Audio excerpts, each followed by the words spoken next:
तुकाराम मुंडे जैसे अधिकारियों को काम करने का अवसर मिलना चाहिए। अन्न एवं औषध प्रशासन विभाग का कार्य सीधे जनता के स्वास्थ्य और जीवन से जुड़ा हुआ है।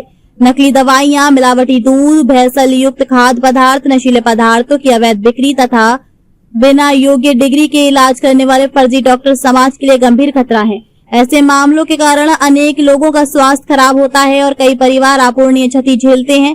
तुकाराम मुंडे ने अपने कार्यकाल में कानून के अनुसार कार्रवाई कर जनता के स्वास्थ्य की सुरक्षा के लिए कदम उठाए हैं। उनके समर्थकों का मानना है कि ऐसे अधिकारियों को बिना किसी दबाव के काम करने का अवसर मिलना चाहिए ताकि भ्रष्टाचार, मिलावटखोरी और अवैध गतिविधियों पर प्रभावी नियंत्रण रखा जा सके। जनता को भी स्वास्थ्य और खाद्य सुरक्षा से जुड़े मुद्दों पर जागरूक रहना चाहिए तथा कानून का पालन कराने वाले अधिकारियों को लोकतांत्रिक और शांतिपूर्ण तरीके से समर्थन करना चाहिए। स्वस्थ समाज और सुरक्षित भविष्य के लिए प्रशासन, नागरिकों और कानून व्यवस्था का मजबूत होना आवश्यक है। पंचगढ़ी, इंडियन टाइम्स 24/7।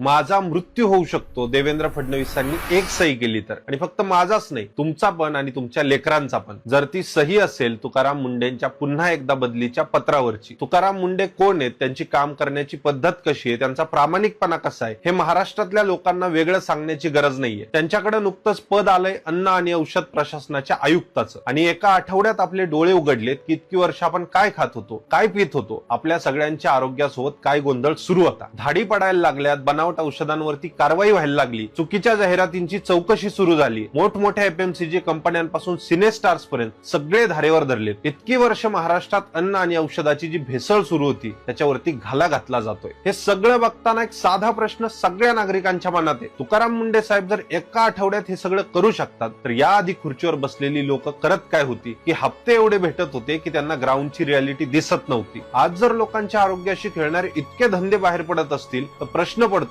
इतकी वर्ष किती लोकांना कोणकोणते आजार यांनी दिले असतील, किती लोकांना कॅन्सर झाला असेल, किती घरांमधला कर्ता पुरुष गेला असेल, आणि सगळ्यात महत्वाचा प्रश्न हा पण पडतो, या सगळ्यांची जबाबदारी कुणी घेतली असेल। इथं भ्रष्टाचार फक्त पैशांचा होत नाहीये, तुमच्या माझ्या ताटामध्ये विष पिरलं जातंय, आपल्या लेकरांच्या धमन्यांमध्ये केमिकल सोडलं जातंय। म्हणून हा प्रश्न फक्त तुकाराम मुंडेंच्या बदलीचा नाहीये, तो तुमच्या माझ्या जगण्याचा प्रश्न आहे। आणि या महाराष्ट्रामध्ये कुठल्याही अधिकाऱ्याने किंवा सामान्य माणसाच्या जगण्या मरण्याच्या प्रश्नावरती काम केलंय तेव्हा या महाराष्ट्राची एक परंपरा आहे, त्या अधिकाऱ्याची बदली होते। त्या परंपरेचे सगळ्यात मोठे विक्टिम स्वतः तुकाराम मुंडे साहेब आहेत। त्यामुळे येत्या काळात जर त्यांची बदली झाली तर ती बदली एका शासकीय अधिकाऱ्याची नसेल, तो दिवस असेल ज्या दिवशी इथल्या मुख्यमंत्र्यांनी, उपमुख्यमंत्र्यांनी, मंत्र्यांनी आणि आमदारांनी तुम्हाला मला हळूहळू तडफून मारण्याचा करार केलाय। ज्या एफएमसीजी कंपन्यांसोबत, दूध माफियांसोबत, सिनेस्टार सोबत तुकाराम मुंडे साहेब टक्कर घेण्याचा प्रयत्न करतायत, की प्रचंड प्रभावशाली लोक आहेत, त्यांच्या दबावाला न जुमानता जर महाराष्ट्राच्या नेत्यांनी तुकाराम मुंडेंना त्यांचं काम करू दिलं तर मुंडे साहेबांसोबत महाराष्ट्राच्या नेत्यांचंही कौतुक केलं जाईल। आणि जर येत्या काळामध्ये आमच्या कानावरती बातमी आली की तुकाराम मुंडेंची बदली झाली तर सगळ्यांनी समजून घ्यायचं, तुमच्या मुलांच्या शरीरात जाणाऱ्या विषावरती शिक्कामोर्तब करण्यासाठी कुणीतरी सही केली आहे, आणि त्या सही करणाऱ्यानं तुमचं आणि तुमच्या मुलांचं मृत्यूपत्र